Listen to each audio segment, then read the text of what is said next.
She may have been turned down by her school choir, but thankfully it didn't stop. Imagine this, Dua Lipa was turned down by the school choir. She still managed to pursue a rather successful career in music. Yeah, it's a bit like the guy turned down the Beatles, isn't it? Whoever made that decision, the choir person. The Grammy Award-winning pop superstar has got a busy summer ahead with a main slot at Glastonbury, the third album released tomorrow. Our music correspondent Mark Savage has been meeting her.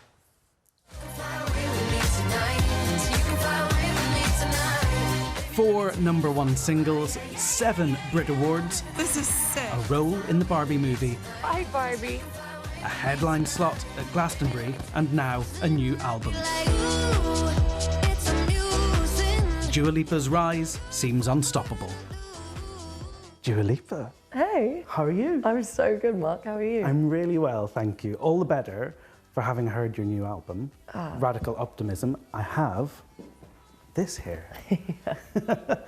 They say the music industry is full of sharks, and there they are. I didn't know they were literal sharks. And I'm sitting there very calm, you know, in the midst of something quite scary and dangerous. That's the whole theory behind the title, right? Tell me how you came up with it. So Radical Optimism came to me through a friend of mine who I was having a conversation with him, and he was like, you know what the world needs? Goes radical optimism.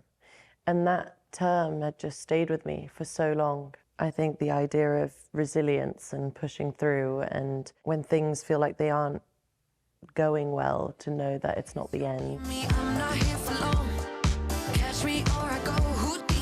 And the first 2 singles, Houdini and Training Season, they almost feel like they're partner songs.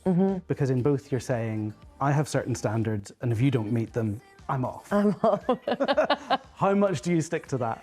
I think you have your, like, non-negotiables. I think before I would see a red flag and I would be like, oh, how beautiful, you know? And what's a red flag for you? I don't know, it can be anything. It can be like one sly, demeaning comment that you brush off and you don't think it's as important as it might be. And then you realize that it's like a pattern.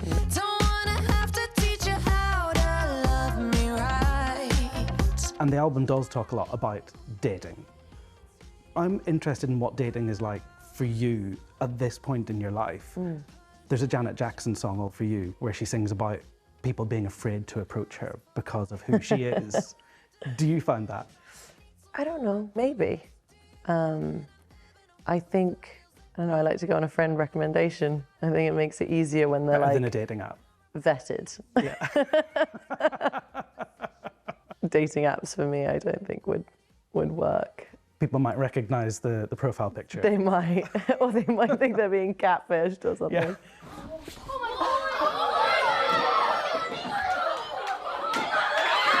Can I take you back a bit? Yeah. Because recently, with Greg James at Radio 1, you went back and visited your old school. I did, yeah. Is that the school where you didn't make it into the choir? That is the school I didn't make it into the choir. How did that happen?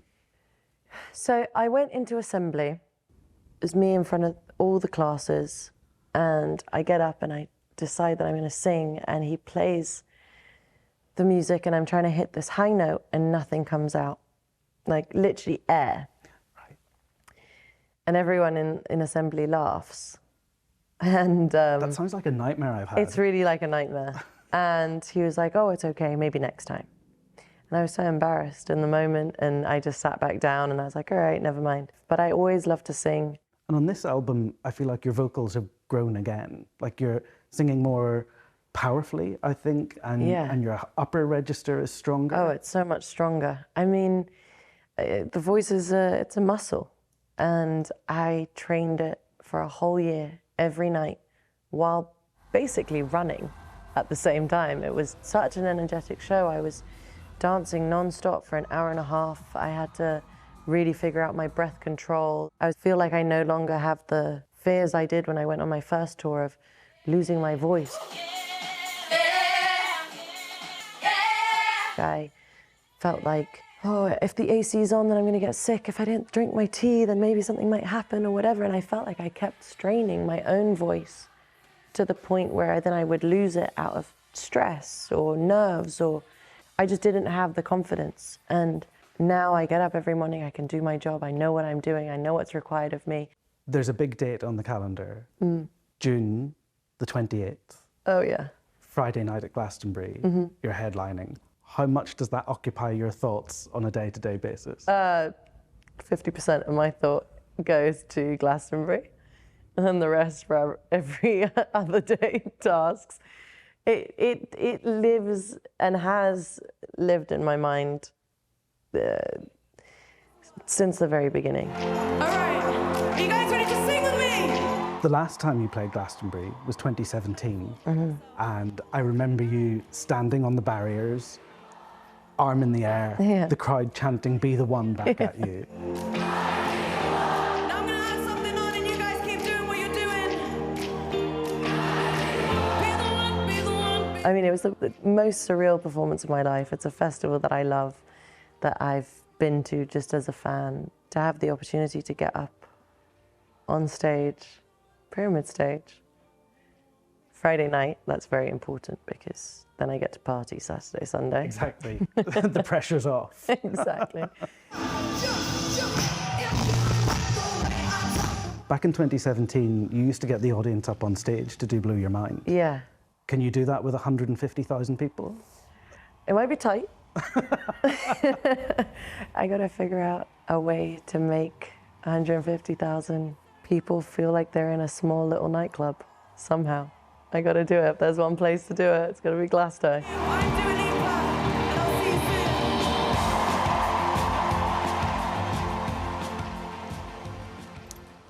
So good to see a really long conversation with such a big star. Yeah, she's very relaxed and completely engaged. Very and it composed. brings it home, doesn't it? The idea of performing in front of 150,000 people.